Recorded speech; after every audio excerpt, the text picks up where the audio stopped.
So you want to travel New Zealand. Maybe you've been inspired by hobbits, scenery, or even just fish and chips. This is the life. No matter the influence, New Zealand is a destination that everyone must visit in a lifetime. Lauren and I went last year for 2 weeks and 10 out of 10 would recommend. So I'm going to show you how to road trip the South Island, which is arguably one of the most beautiful places on the planet. No matter what the season, there is always something to see in the South Island. So I'm going to step you through what you need to do. This guide will be based on a 1 to 2 week trip, although you can definitely extend it more if you want extra exploring. It all depends on how long you have to see everything. I'm also not going to go into accommodation, but when I did this trip, I stayed in a mix of Airbnbs, with family, and in the car at campsites. So let's begin the journey. First you'll need to pick if you're starting in Queenstown or Christchurch. For this guide, let's just choose Christchurch, but if you're starting in Queenstown, just do the loop the opposite way. So after landing in Christchurch, what you want to do is get any supplies, anything you need for the road trip, snacks, camp supplies, blankets.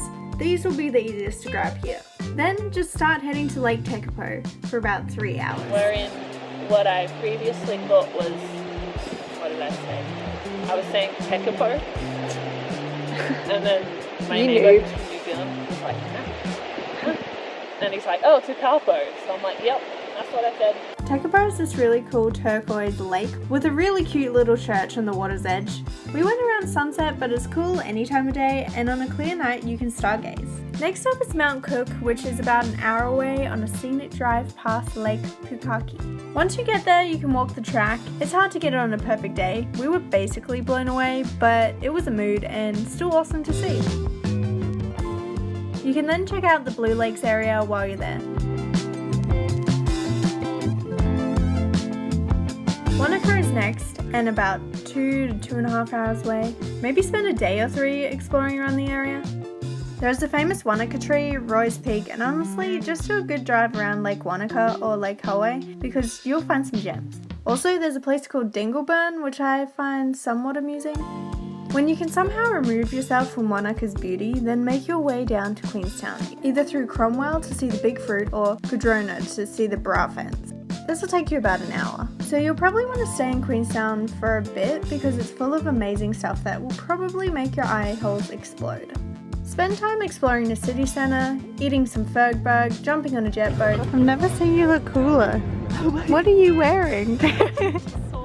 Taking a gondola ride, luging, and maybe even bungee jump. Just outside the city centre you can walk up Queenstown Hill. Wow!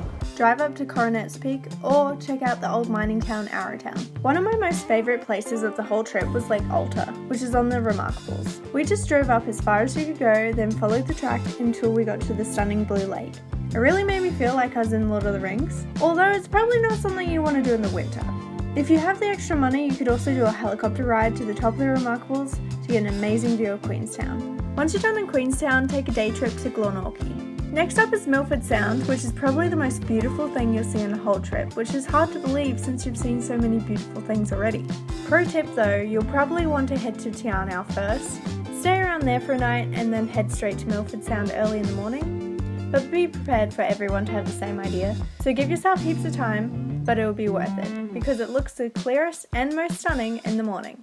And definitely check the weather for this one because getting Milford Sound on a good day is pretty elusive. So once your eyes have been blown, check out the surrounding areas and then start making your way up the west coast. So we didn't exactly get the best weather on our trip going up the coast, but if you do, check out the beaches and maybe get some fish and chips. Basically keep heading up the coast until you get to Lake Matheson. It's about 4.5 hours from Queenstown and it's the most amazing mirrored lake you'll ever see in your life.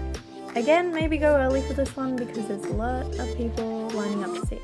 After that, if you want, you can check out Franz Josef Glacier, but I felt that thanks to global warming, it kind of wasn't worth seeing if you're doing a walking track. You can't really see a lot except for melted glacier. Now you're basically on the home stretch back to Christchurch. If the weather is safe enough, definitely head through Arthur's Pass for the scenic route. So now you're back in Christchurch, so do some exploring or head to Akaroa. So that's a quick guide on how to see the South Island. Obviously there's a lot of cool places that I didn't mention further north and further south, but this is just the essential guide. Pro tip though, I do want to remind you to make sure to check the weather and plan around that for the places that need really good weather, like Milford Sound. Basically, be flexible with your road trip. Hope you enjoyed this video and let me know in the comments if you're planning to head to New Zealand. Also, like this video if you want to see more guides like this. I think Iceland might be next. And until next time, keep wandering.